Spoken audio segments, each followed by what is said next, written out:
What a title. Okay.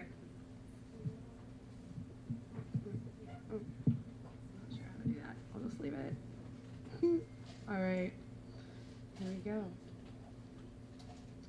I always get the time confused between our first date and the first time we hung out. I mean, I remember the first time I saw her. She had one of those unforgettable faces, beautiful and chiseled, but feminine. She was an androgynous girl in a pretty dress, something that very much appealed to me. The first time we talked for more than 10 minutes, I thought to myself, don't fall for this girl. She's fucking crazy. I mean, she's fucking crazy. I was right, and within the first hour of us meeting, she propositioned me to become one of her employees. She asked, what do you think about escorts? I, of course, smiled, one of those smirks I seem to do, and said, are you trying to pay me to sleep with you? After seeing her facial expression, I quickly recovered with a more feminist view. As long as the women are doing it out of their own free will, I'm totally okay with it. Her facial expression changed, and she looked at me with her piercing eyes and said, so, do you want to be my first? I thought to myself, first what? First lesbian lover? First person? She said, so, tell you you're fucking beautiful but fucking crazy? First, be my first employee, of course. I would be the madam, and you would give me 75% of everything you bring in.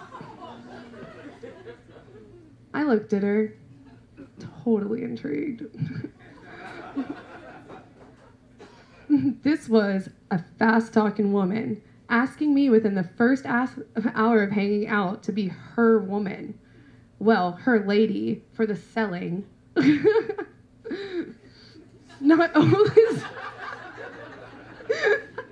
Not only did she think I was willing to sell myself for not only 25%, she was thinking I would sell myself at all.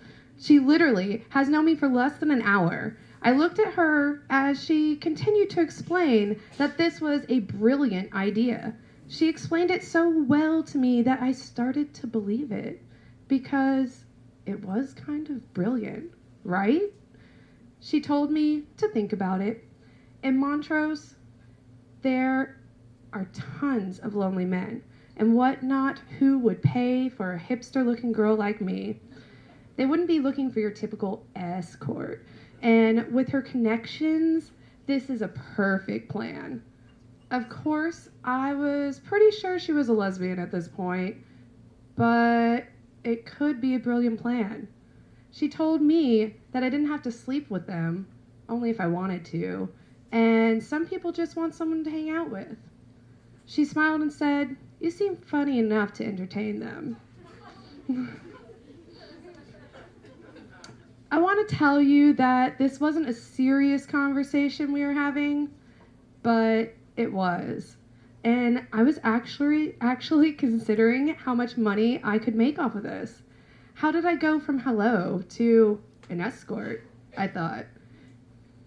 I don't know if she was just so convincing because of the fact that she was stunning, or that it was a really good fucking business idea.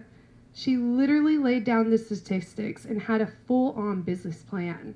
Well, one that she had handwritten in her notebook, of course. 45 minutes prior, I was probably thinking, this girl is crazy, and I definitely should not fall for her. But now I have. And she has convinced me I should somehow become a lady of the night, day, or week, depending on the fellow, of course. So I started thinking, who's really crazy here? Her or me? I'm not sure how our conversation about me being her employee lasted hours till the bar closed, but it did. Yes, there was some negotiation about percentage and some hypothetical what if this happens, which is what made this conversation linger a few hours longer.